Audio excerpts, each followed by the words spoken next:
আসসালামু আলাইকুম এভরিওয়ান, লাবণীস কিচেনের নতুন আরও একটি রেসিপি দেখার জন্য সবাইকে আমন্ত্রণ করছি। আজকে আমি আপনাদের সাথে শেয়ার করব আলুর কাবাব। একদম অল্প খরচে খুবই কম সময়ে আপনারা ইফতারিতে আলুর কাবাবটি তৈরি করে নিতে পারেন। যারা ঝামেলা ছাড়া কাবাব তৈরি করতে চান তারা চাইলে আমার এই রেসিপিটি দেখতে পারেন, আশা করছি ভালো লাগবে। তো চলুন তাহলে কথা না বাড়িয়ে মূল রেসিপিতে চলে যাই।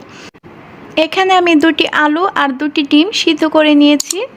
প্রথমে আমি আলুটাকে গ্রেটার দিয়ে গ্রেট করে নিব। আপনারা চাইলে কিন্তু ডিম আলু বাড়িয়ে বা কমিয়ে নিতে পারেন। মাত্র 2টি ডিম আর 2টি আলু দিয়ে কিন্তু অনেকগুলো কাবাব তৈরি হবে। তো আলুটা আমার গ্রেট করা শেষ, এখন আমি ডিমটা গ্রেট করে নিব। তো ভীষণ মজাদার হয়ে থাকে কাবাবটি, আপনারা চাইলে একবার ট্রাই করে দেখতে পারেন। তো ডিমটাও কিন্তু আমার গ্রেট করা হয়ে গেছে। এখন আমি এর মধ্যে স্বাদ মতো লবণ দিয়ে দিলাম। এখন আমি 1 চা চামচ আদা বাটা দিলাম, 1/2 চা চামচ রসুন বাটা,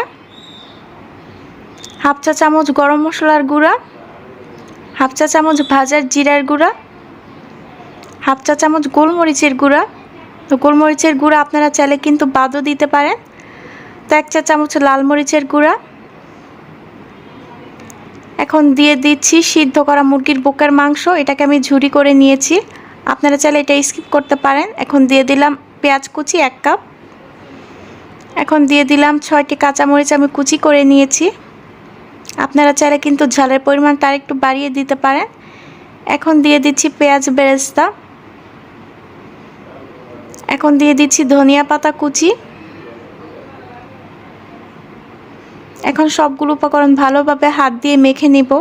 তো এখানে মুরগির মাংসটা দেওয়ার কারণ হচ্ছে টেস্ট অনেক ভালো আসবে। তো আপনারা ইচ্ছা করলে এটা বাদও দিতে পারেন। আর হ্যাঁ, পেঁয়াজ বেরেস্তাটা দেওয়ার অবশ্যই চেষ্টা করবেন। এখানে আমি 1/2 কাপ বেসন দিয়ে দিলাম। তো বেসনটাকে কিন্তু আমি আগে থেকে একটু টেলে নিয়েছি, তাহলে ফ্লেভারটা ভালো আসবে। চেষ্টা করবেন বেসনটা টেলে দেওয়া। তো সবগুলো উপকরণ আমার মাখানো শেষ। এখন আমি হাতে একটু তেল মেখে নিলাম কাবাবটা তৈরি করার জন্য। তো এখান থেকে আমি সামান্য পরিমাণ ব্যাটার নিয়ে নিলাম। এখন হাত দিয়ে ভালোভাবে একটু গোল করে নেব। তো কাবাবটা কিন্তু খুবই ভালোভাবে তৈরি করে নিতে হবে, তা না হলে ভেঙে যাওয়ার সম্ভাবনা আছে। তো চারপাশটা আমি ভালোভাবে গোল করে নিলাম। এখন হালকা একটু চ্যাপ্টা আকার করে নিচ্ছি, এই তো এরকমটা হবে। আপনারা চাইলে কিন্তু আরেকটু পাতলা করে নিতে পারেন। তো প্রতিটা কাবাবে কিন্তু আমি একইভাবে বানিয়ে নিব। তো আমার এই রেসিপিটি যদি আপনাদের কাছে ভালো লাগে তো প্লিজ একটি লাইক দিতে ভুলবেন না। আর যারা এখনও নতুন আমার চ্যানেলটি সাবস্ক্রাইব করেননি তাদের সবাইকে আমার চ্যানেলটি সাবস্ক্রাইব করার অনুরোধ রইল।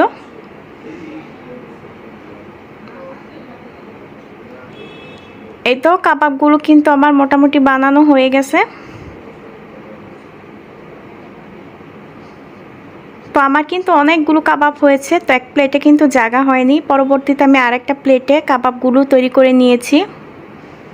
এই তো এখন আমি কিছুটা কাবাব ফ্রোজেন করে নিব, সেজন্য একটা বক্স নিলাম। তো আপনারা কিন্তু চাইলে কাবাব ফ্রোজেন করে রমজান মাস জুড়ে খেতে পারবেন। তো আপনারা চাইলে আরও কম বেশি বা বেশি করে আলু ডিম নিয়ে আরও বেশি কাবাব তৈরি করে তারপর ফ্রিজে ফ্রোজেন করে রেখে দিতে পারেন। পুরো রমজান মাস খেতে পারবেন, কোনো অসুবিধা হবে না। তো এই কাবাবগুলো আমি ফ্রিজে রেখে দিব। খুব সহজে কিন্তু আপনারা এই কাবাবটি বাসায় তৈরি করে একবার বানিয়ে পুরো রমজান মাস খেতে পারবেন। তো এখানে আমি আগে থেকে একটা ফ্রাই প্যানে তেল দিয়ে তেলটা গরম করে নিয়েছি।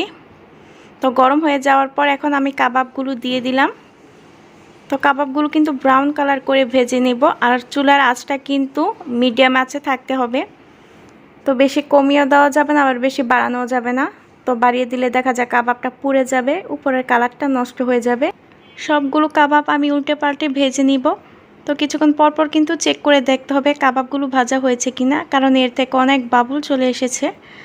তো ভাজা শেষে আমি এখন কাবাবগুলো তুলে নিচ্ছি। এই তো দেখুন,